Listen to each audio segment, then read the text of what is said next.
For those who don't know, I'm John McMath. I've preached here a few times. John thought some of the stuff that I do might fit better in a Sunday school environment.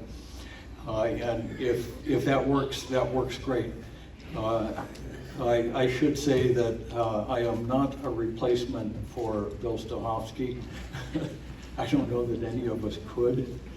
But Bill, thank you for all your years of work, leading this group. This is it's a huge job.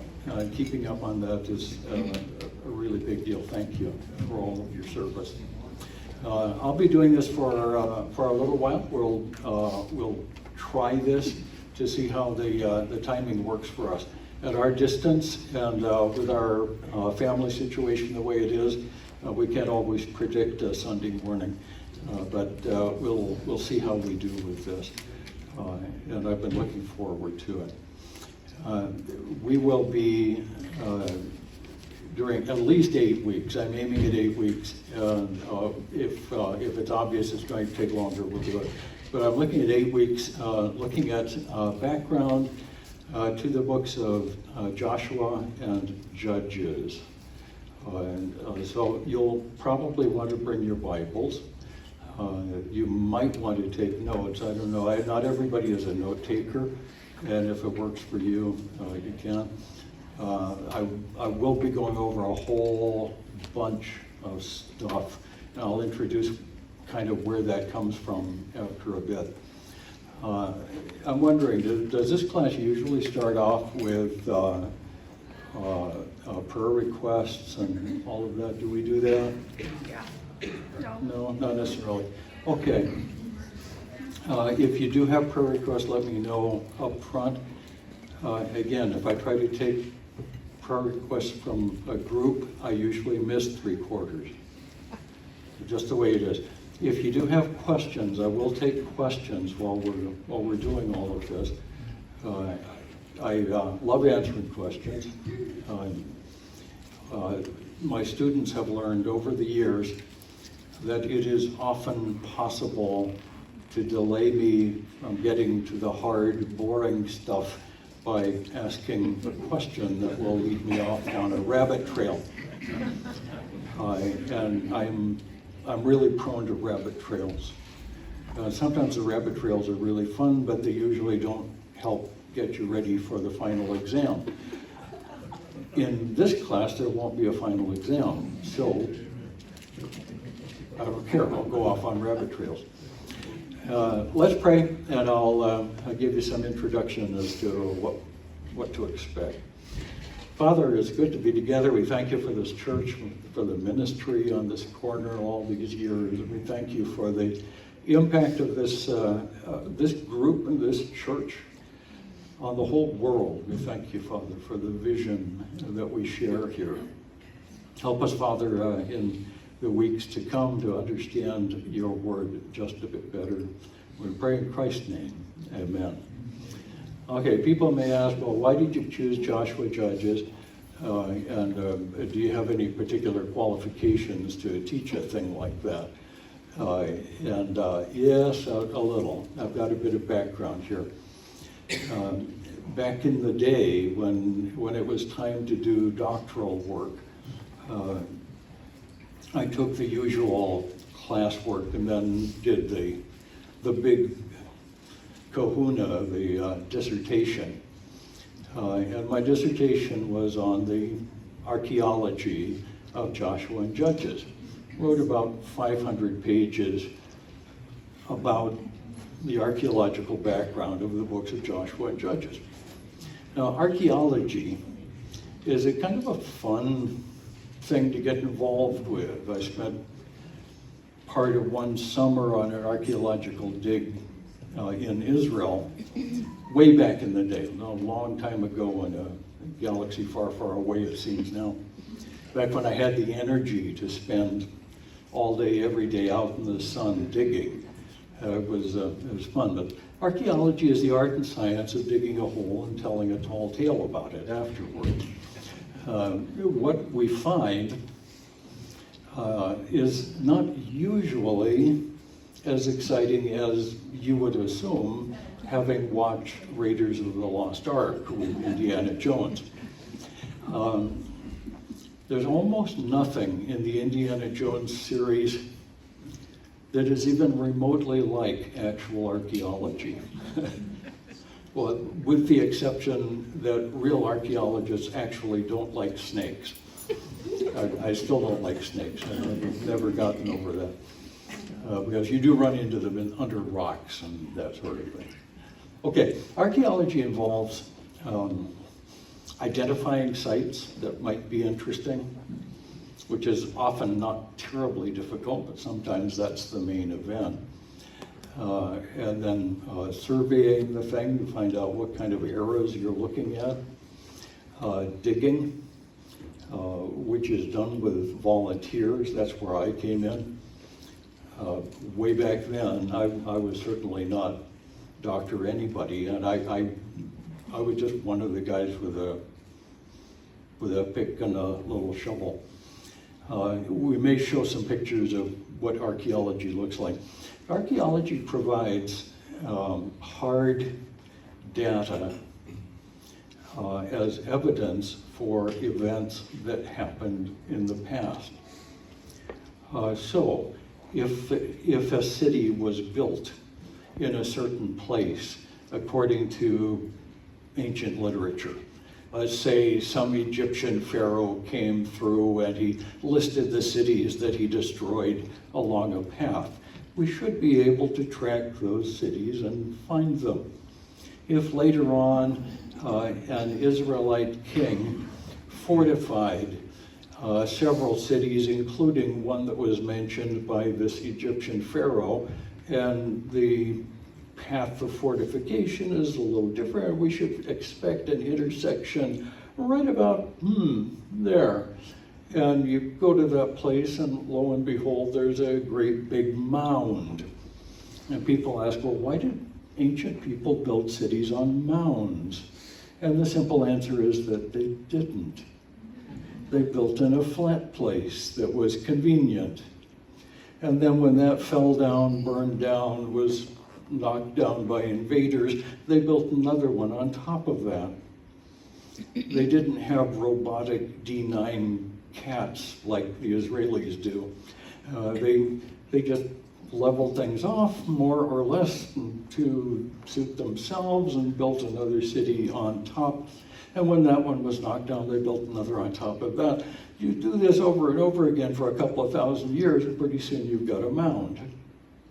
And when you dig through a thing like that, it's like digging into a layer cake.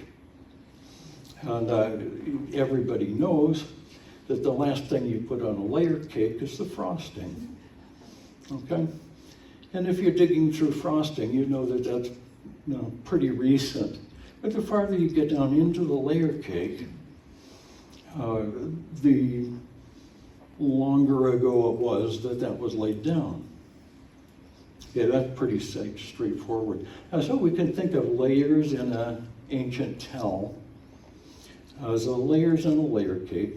And the recent stuff is at the top, and you're digging back into the past. Okay? And tells are kind of fun to work with that way.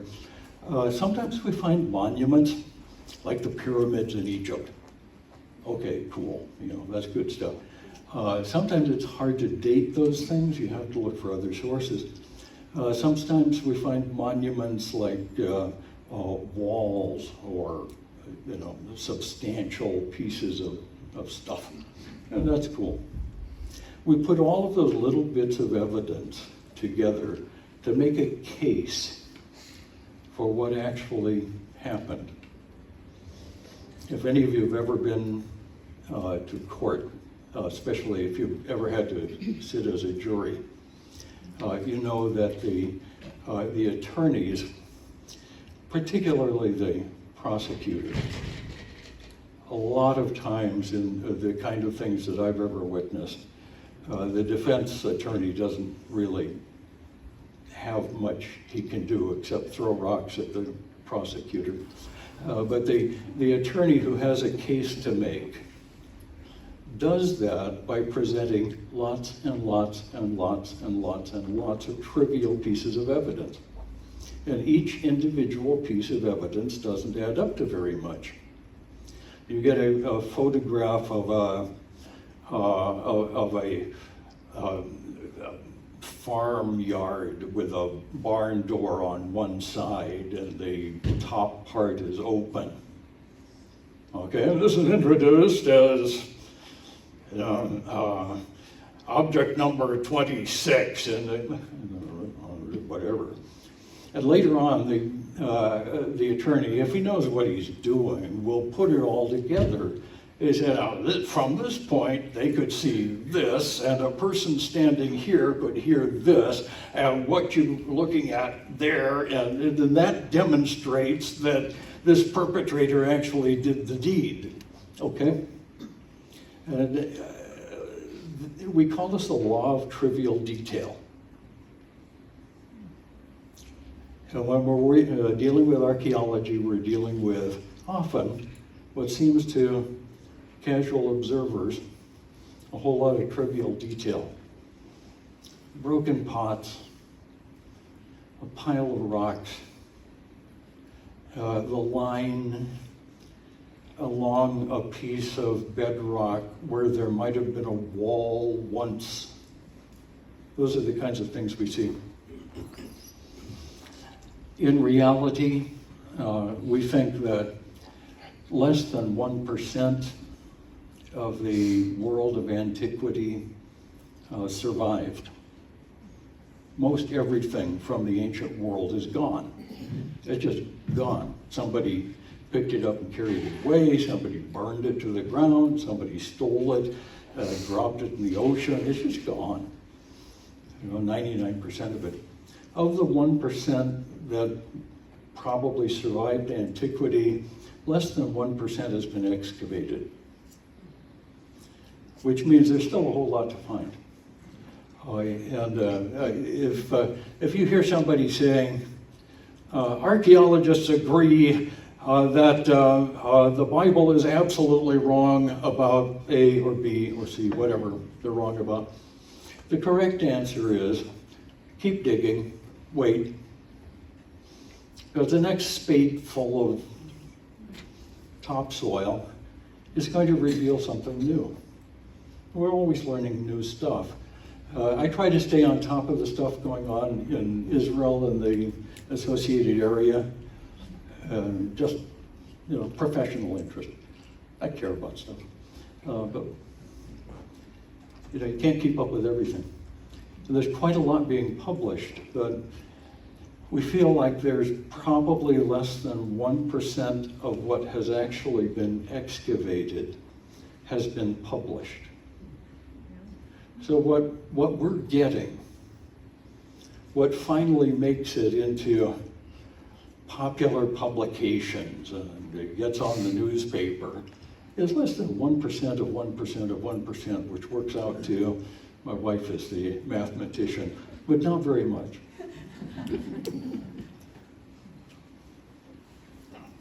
Even at that, when I wrote my dissertation just on Joshua and Judges, the thing went to 500 pages.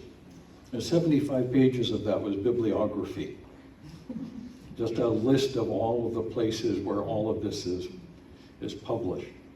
There's a lot to worry about. Okay, what am I going to talk about this morning? I'm going to get you started by speaking of the biblical world on the eve of Joshua's conquest of the Promised Land, because that's as good a place to start as any. Along the way, we're going to have to talk about dates. Now, my students always hate it when I get started talking about dates. This is the problem with studying the Bible. With the Book of Mormon, it doesn't matter. Seriously, it just doesn't matter because none of it happened. It didn't happen in any particular place, at any particular time, to any actual people. So it doesn't matter. It really doesn't. But when something is historical, It actually happened at a time and in a place with actual people that you can track down in the literature. So people will ask, well, why do you argue so much about the date of this or that or the other? And I ask them, well, would it matter if you're telling a story about, I don't know, the Battle of the Bulge? Okay, that's something everybody's heard about. Would it make a difference if that was set in the 17th century? Well, of course it would make a difference. We're not talking about Agincourt here. We're in Henry V. We're talking about, it's a whole different thing. The date makes a lot of difference. And the fact is that the Bible often makes a fairly big deal about the date. And it often makes a big deal about the places. And it usually makes a big deal about who is involved and how they're related to everybody else. Most of us find genealogies boring. But the fact is, the genealogies are the framework, the backbone of history. With a genealogy, you can actually locate people in time, which is kind of a cool thing. So we'll talk a bit about, dates. We'll talk about places. We'll talk about people. And if you're looking forward to a final exam on the book of Joshua and Judges, it would be all about dates and places and people and their interrelationship. So that's where we're going to go. Now, if you absolutely hated stuff like this back in high school and college, oh my, I'm sure there are 7 other classes that are available. So, that's kind of where I go. So let's talk about the biblical world on the eve of conquest. We're talking about the era around 1500 years before Christ. Again, I'm going to keep getting back to dates because it's just awful. In 1500 BC, nobody knew it was 1500 BC. Okay? They didn't publish coins that said, 1500, nothing like that. All dating is relative. Okay? Up until relatively modern times, things were dated according to the year of a particular king. And so if you were digging up something from the Frankish Empire, you would see it dated in the years of some Carolingian character. In the 7th year of King Theobald II, thus and such happened. Then you'd be in some trouble unless you happen to really know that stuff. You wouldn't have a clue. And that's how the Bible is often dated. When the Bible itself gives us dates, it will be in terms of things that were going on at that time. In the Old Testament, we usually get dates in terms of the kings of Israel. Some, after the split, the kings of Israel and Judah, who weren't using the same system, but let's not worry about that. So that whole period we can actually more or less get relative dates for, which king comes where in the whole thing. So how do we know, for instance, that Solomon dedicated the temple in his 6th year, which would have been, let me think here, 764 BC, or 964 BC, sorry. How can we possibly know that? Anybody want to take a guess? Go for it. Well, we could go backwards, we could. But how do we get rid of the inevitable flop along the way? Wouldn't it be handy if there was something close by to that date that we could use to calibrate everything close? Okay. Something more reliable than the third birthday of King Ashurbanipal. Okay. Well, what if King Ashurbanipal of the Assyrians demanded that his counselors provide him with a daily briefing? It's called a day book. Today it's called the President's Daily Briefing, or the early bird, whatever. Okay. The Assyrians actually did that every day for the years between around 950 BC to around the year 650 or so. They didn't continue it all the way into the collapse of the Assyrian Empire. But for around 300 years, we have, for many, many, many, many days, a daily briefing that the kings of Assyria got.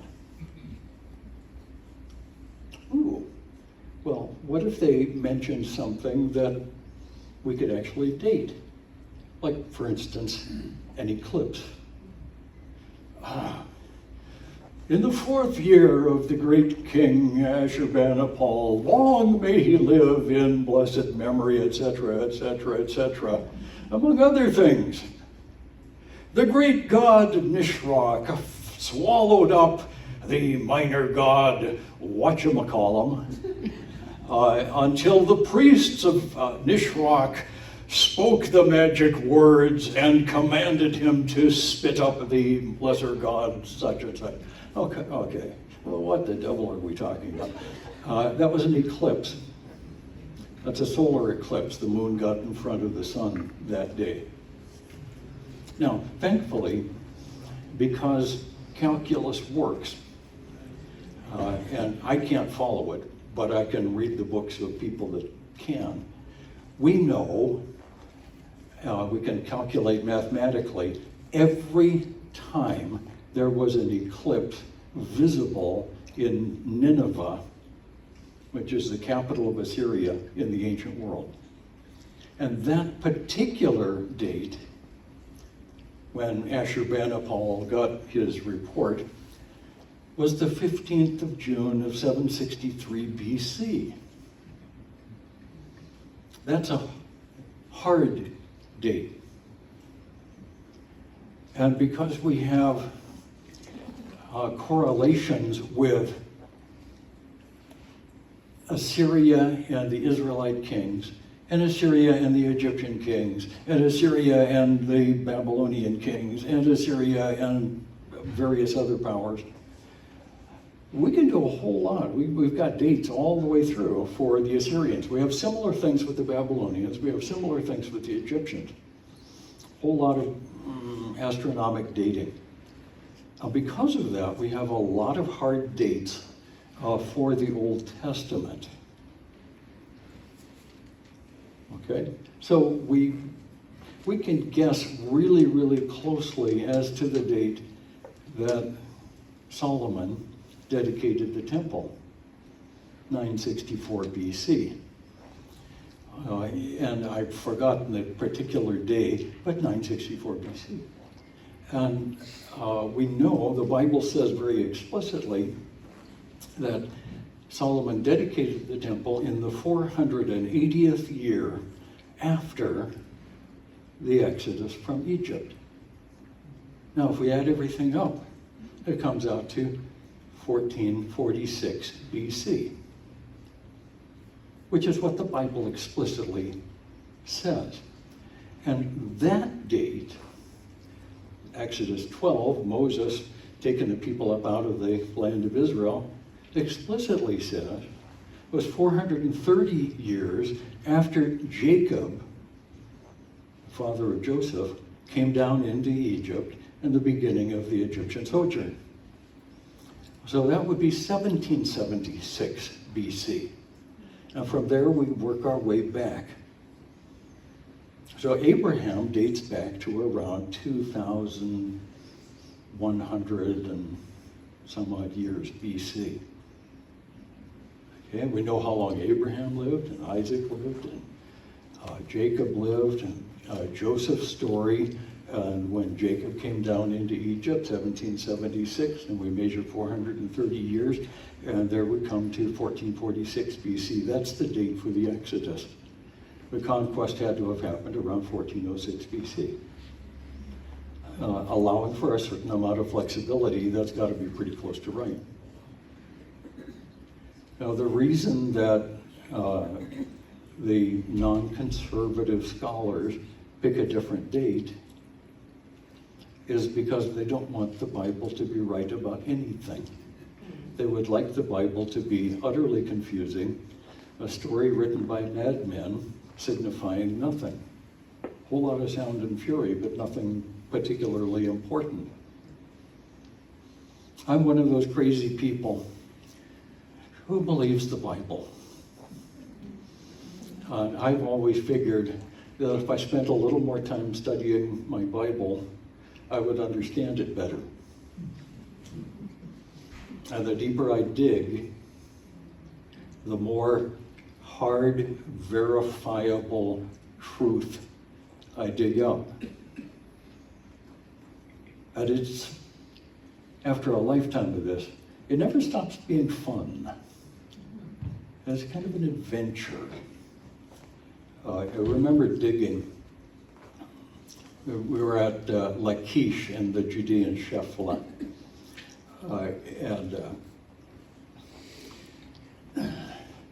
Because I wasn't anybody special, I was put in the project of the Assyrian siege ramp.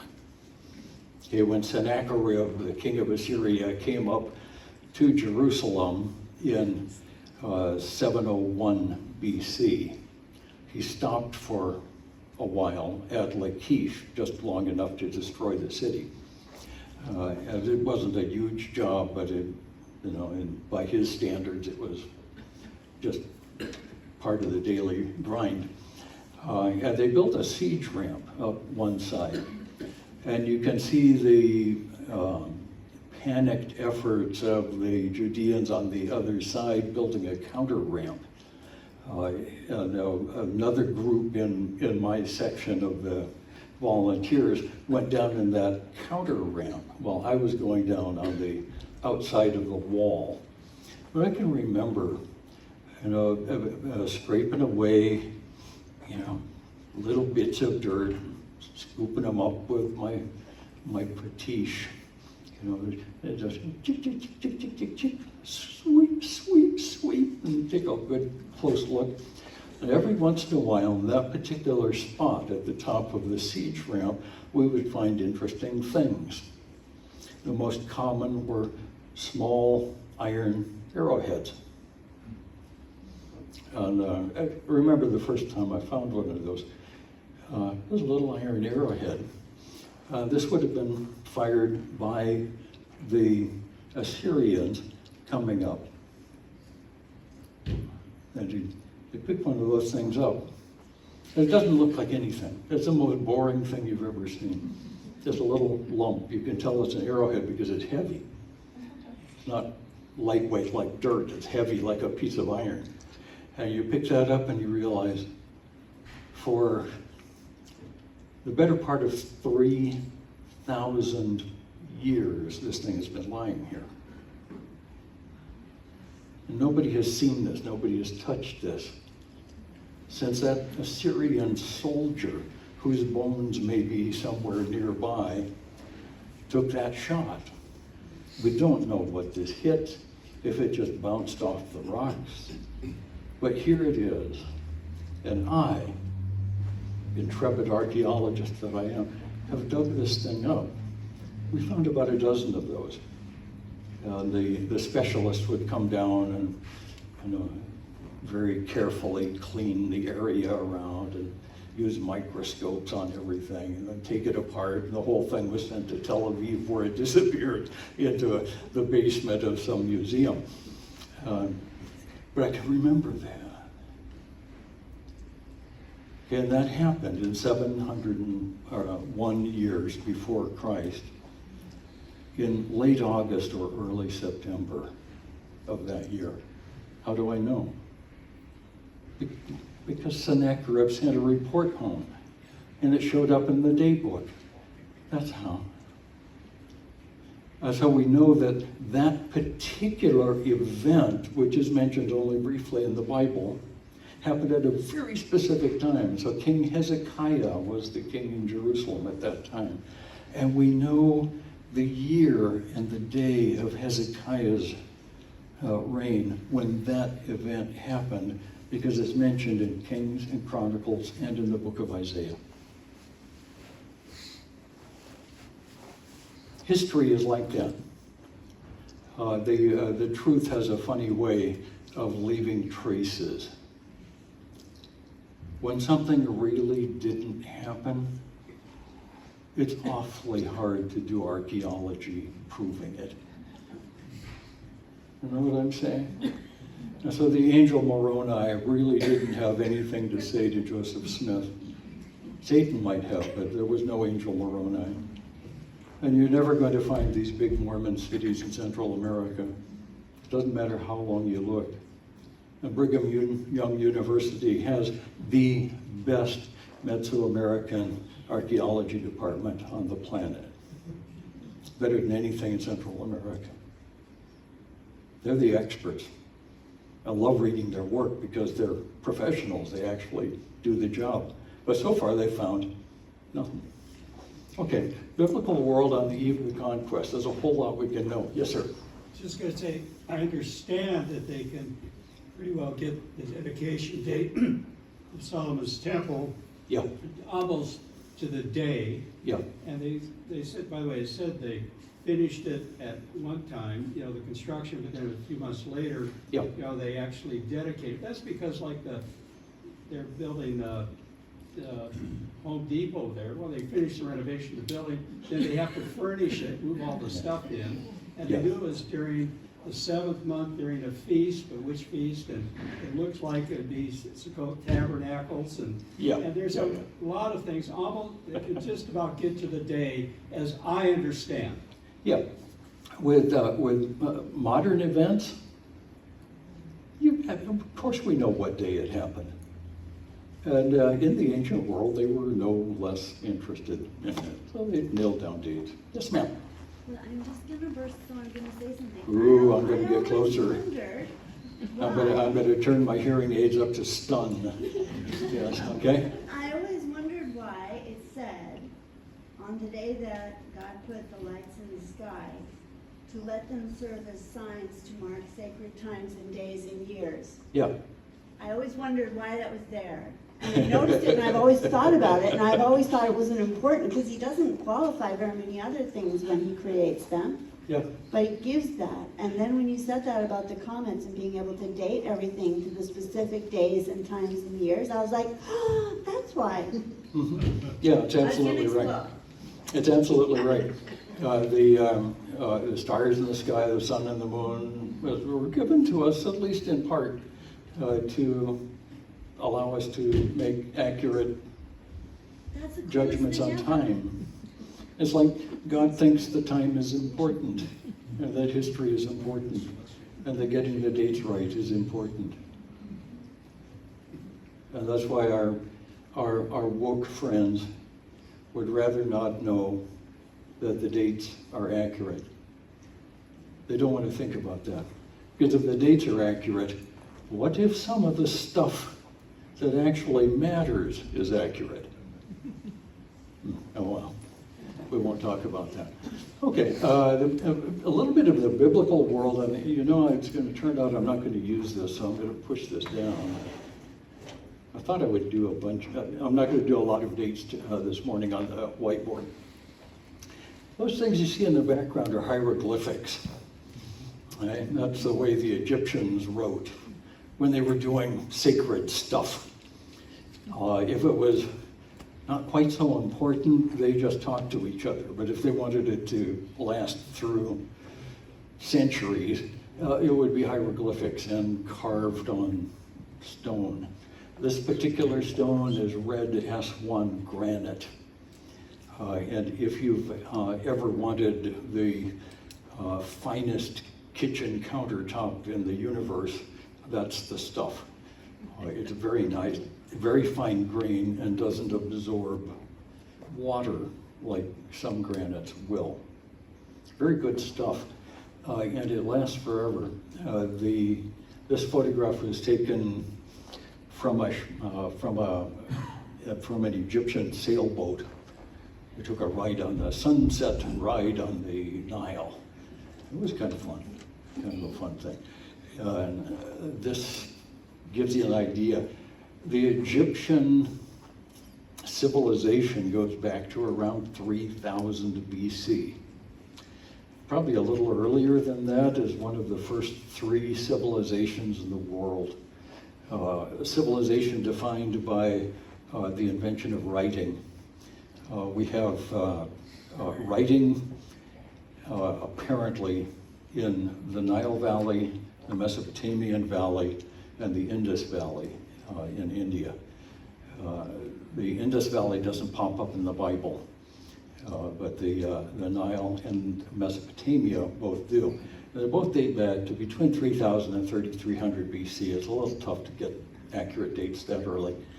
And the civilizations were there, and they were doing their thing, just as they continue to do their thing in those places today. Egypt is still in Egypt, and Mesopotamia changes hands all the time. It's a great big flat area with a couple of rivers going through it. And the rivers are the important thing, and the civilization is built around the rivers. And the people first learned how to write in those places where there were rivers going by because of irrigation. And the farmers who depended on the irrigation water needed to know what rights they had to that irrigation water. And the government, which was first invented in Egypt and in Mesopotamia and in the Indus Valley, was interested in keeping the farmers from beating up on each other. And so they invented writing as a way of keeping track of the plot numbers and the farmer information and the gallons of water per acre and all of that stuff. Okay, it's a very practical thing. And at first in Sumerian, in Egyptian hieroglyphic, and in the initial versions of Sanskrit, this was, in those little chits is what we find, property numbers and the amount of water. We find those things. As time went on, of course, it got more complex, and actual written language was invented about then. Hebrew wasn't the first language to be invented, and it was not the first language to have a written script. The Egyptian, the Mesopotamian, and the Sanskrit in India were the first to have written scripts. But in all 3 cases, those were pictographs. See these guys? Those hieroglyphics are pictographs. The little pictures. See if I can find something interesting here. Yeah. Okay, well, here's one. There's a hawk or a falcon. Oops. Ooh, hey, look at that. Wow. I miss blackboards, where you just draw a line under something and say, there it is. Okay, yes, sir.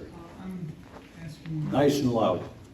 The researchers, especially archaeologists, do they predate pictographs before hieroglyphics, or hieroglyphics coming at the same time? Were hieroglyph? Did they develop that from pictures? Yeah. Probably. Probably. They certainly knew And so this particular hieroglyph, the one I'm pointing out here, how do you do that? What do you do? Push, oh, there it goes, okay? Looks like a little hawk or falcon. Okay, and they carve that to look just like they think a falcon looks. And the word means the falcon. Or, in this case, they've gone a step farther, and this is the hieroglyph for the specific king who had this done. And I've forgotten which one it was. It's one of the really early ones. But they said, I'm the hawk. You know, if you ever need help from somebody powerful and swift and smart, that's me. You know. None of them ever. You'll never see a royal hieroglyph shaped like a turtle or a hamster. It's just mosquito. I am the great mosquito king. No, never happens. So you know that that's probably what's going on. If it's the name of a king, it's in a little cartridge-shaped container, kind of circular on the corners. That's called a cartouche. That's a French word. Napoleon's soldiers gave this name to the thing. Cartouche is what they call the cartridge in which the powder for their muskets was carried. You can just enough powder to fire one shot, you rip that off and dump it down, and then you poke a musket ball down over the top of that, and you pull the thing back and you put a cap on top, and then when you fire, you've got about 1 chance in 50 that the thing will go off. That was, yeah, that's a cartridge. And that was one of the keys to identifying what was going on with the language.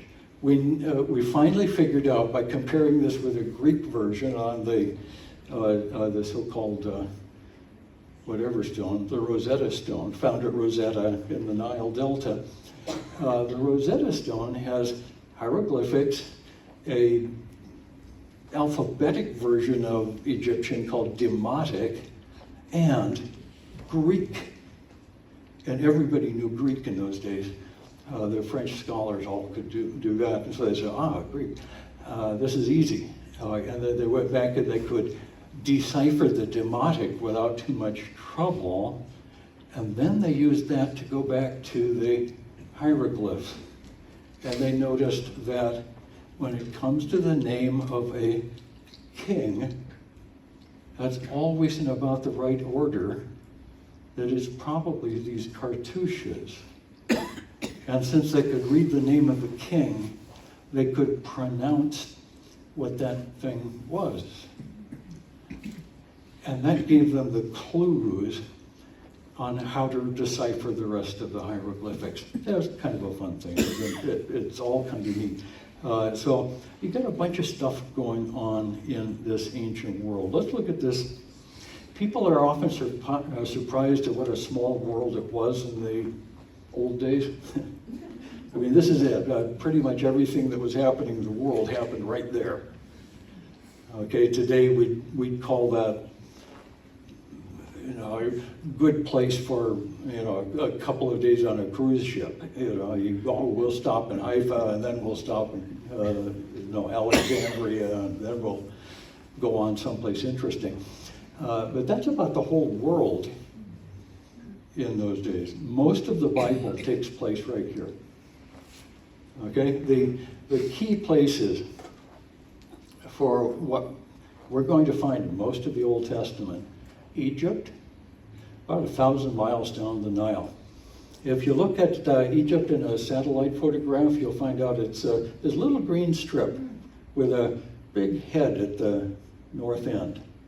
It looks like a cobra, like a green, snaky cobra, 1,000 miles long, and about half a mile wide. Most of Egypt is that Nile Valley. There's just nothing much there. The delta up here from Memphis, which is today Cairo, all the way out to the coast, this whole area is a marshy delta country. The people of Israel lived in a part of this. I'll give you closer maps later, but just a part of it. Right about here, this general area is the land of Goshen. And strangely enough, one of the ancient cities in this area is the thing called Avaris, which happened to be the place that the Hyksos invaders used as their capital. But the layer below the Hyksos layer belonged to, according to Manfred Vitak, the German excavator of Avaris, belonged to an unknown Asiatic people who apparently had significant wealth in the area. There is one large tomb shaped like a pyramid, probably 15 feet high. And near that tomb is found a statue with a kind of a turban and what's remaining of a multicolored robe. And of course, we have no idea at all who that might have been. In addition to that tomb, there was room for 11 other tombs there in the compound. And of course, the secular archaeologists who have done all of this work go to great lengths to make sure that we don't get all the information we need about that and can never really analyze the material. And I can't say that that was Joseph's compound as a scholar. Okay? I can't say that. As a Christian, I don't mind saying, gosh, that looks suspicious. The date on that is in the 1700s, the early 1700s BC, at about the same time, perhaps a little bit later, very suspiciously, for reasons that the secular scholars just are perplexed about. Alphabetic writing developed in the Sinai Peninsula near the copper mines. So the Egyptians had a lot of copper mines up and down, and they needed literate people who could go out and manage the copper mines and take care of things out in the Sinai. And at 3 of those sites, we find inscriptions that are not hieroglyphic, but are obviously alphabet. The world's first alphabet was developed in the Sinai. And strangely enough, it exactly fits the Hebrew alphabet. Very good man whose name you should probably try to remember is Douglas Petrovich. I'm going to write that down. He's an important guy. If you ever see anything online by Doug Petrovich, he's been doing some work that is absolutely astounding. He analyzed the alphabetic inscriptions of the Sinai, among other things. He has he's done a lot of work with archaeology in Egypt and in Israel, and it's very important stuff. He's a very conservative guy. His argument is that the Hebrew script was developed from some of the hieroglyphics and some other things. And when you look at it, it's really true. So for instance, in hieroglyphics, an ox is an ox head, and you'll see the whole ox head. Okay, complete with horns and that, and this thing, a pair of eyes, and some kind of nose, and okay. You know, it's good. It draws out the whole picture, and they'll carve it. That's a kind of, pretend with me that that's an ox head. Later on, the Egyptian hieroglyphics was used as a kind of an inscription language, and the ox head turned into a thing that looked like this. Yeah. Much simpler. Okay? The Sinai inscription, take the ox head and turn it on its side, just like that. And that is the Aleph sign, the first letter in the Hebrew alphabet. By the time it gets to the Aramaic square script, it looks like this. But it started out here. And the original archaic Hebrew script that Moses probably wrote with had an Aleph that looked more like that. I can go through the whole alphabet and I'll show you how this works. The Beit, the Hebrew word that means a house, the second letter of the alphabet, the B, started out as a picture of a little house, and it meant a house. In Hebrew, the word house is a Beit. So you start off with a little house, and you got this little house with a door and a couple of windows, and there it is. Okay, well, that's cute. And the Hebrew hieroglyph for a house is a thing that looks about like that. Okay? In Hebrew, it's going to come out looking like that. We find the same exact stuff coming up from one language to the next. It's pronounced differently in Egyptian, but the Hebrews used this bait, and they just simplified it a little so it could be written quickly, and it turned it into the second letter of the Hebrew alphabet. Hebrew is the first language in the world to have a 20-some letter alphabet. We take that for granted. We think to ourselves, why would anybody do it any other way? But of course, if you don't know, you don't know. And ours are the guys who invented it. North of Egypt, all the way up, we've got the Mitanni, the Mesopotamian powers over here. You can see Babylon here, Nineveh, Haran. We call it the Mitanni. That's one of the groups that tried to form a government, tried to form an empire. And the Mitanni were in power at the time of the Conquest. So they're handy. The Hittites were up here. A famous Hittite king around the time of the Conquest was named Shuppiluliuma. And I know that's easy for me to say. But King Shuppiluliuma, we usually call just King Shuppi for short. And when we were learning this, we all got together and did that old song, hang on Shuppi, Shuppi. Yeah. You're quick. The Hittites lasted until about 1200 BC, so they were in power at this time. King Shuppiluliuma came through the area prior to the time of Moses and conquered a lot of the land in between here, and then left. And then would come back later and reconquer, do all of that. His vassals, the kings who succumbed to the invasion and survived to make a treaty, would have a treaty imposed on them. It's called a suzerain vassal treaty.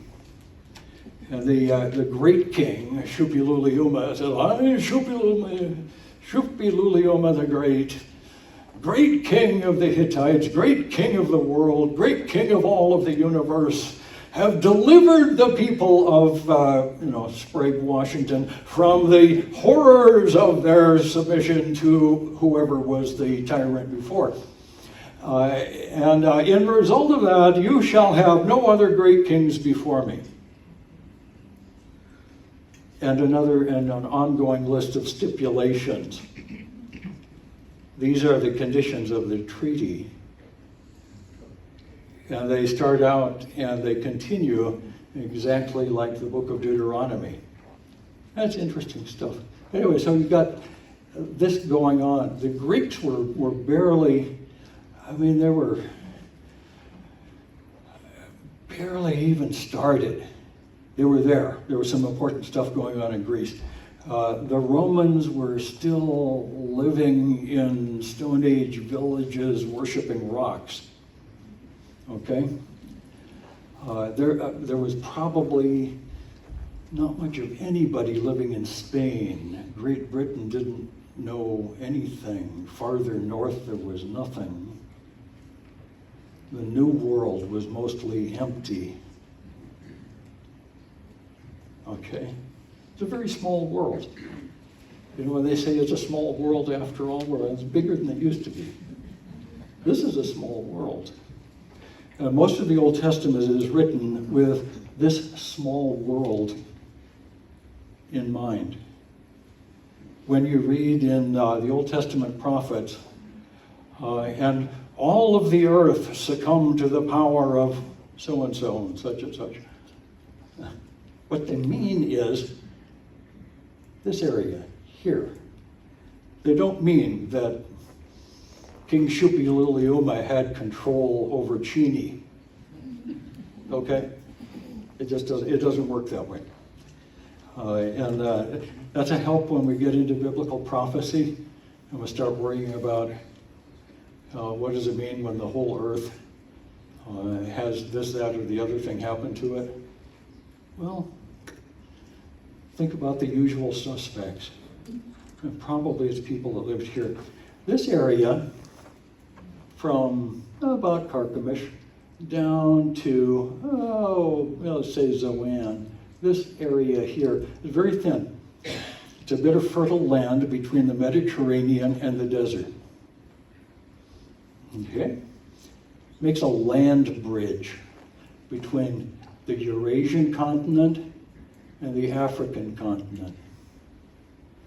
If you were in Babylon, for example, and you wanted to get to the Nile Valley, you wouldn't just take a walk across the desert. You'd be dead by the end of the second day. If you had camels, you'd get another day out of it.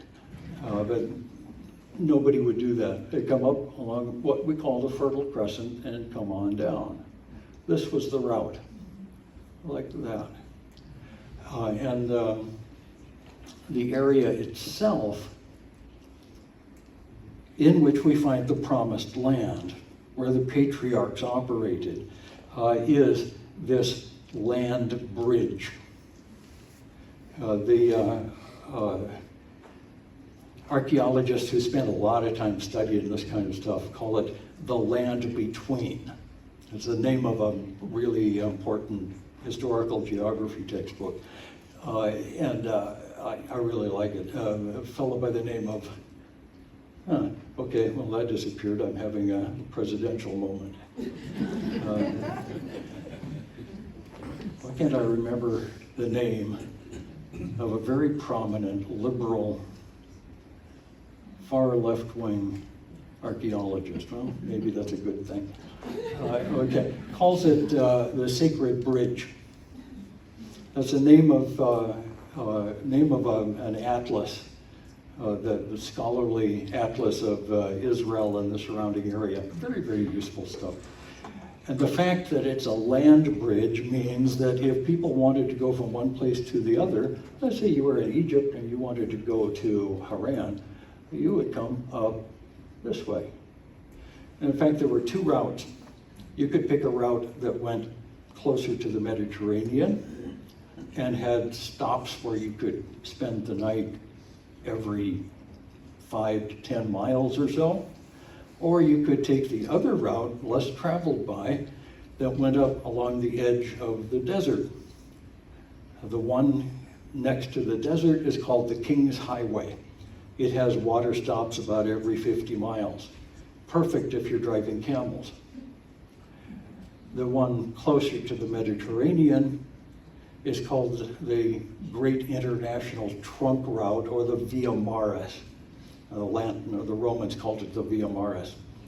Today, Highway 1 in Israel follows the Via Maris. They put Highway 1 in Israel along the Via Maris because that's the obvious place to put a highway. People are not stupid just because they lived a long time ago. Okay, so this is the area where all of this is going to happen. And next week, we're going to start off with Egypt. I'm going to give you a bunch of pictures from Egypt, because I want you to understand where these people are coming out of. And then we'll think about where they're going to.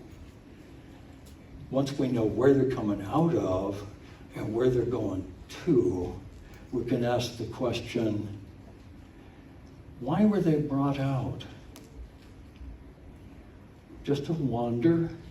Or were they brought out to be brought in somewhere? Is there a purpose of God unfolding in all of this history? That's where we'll be next week. God bless. Have a good church service. Stick around.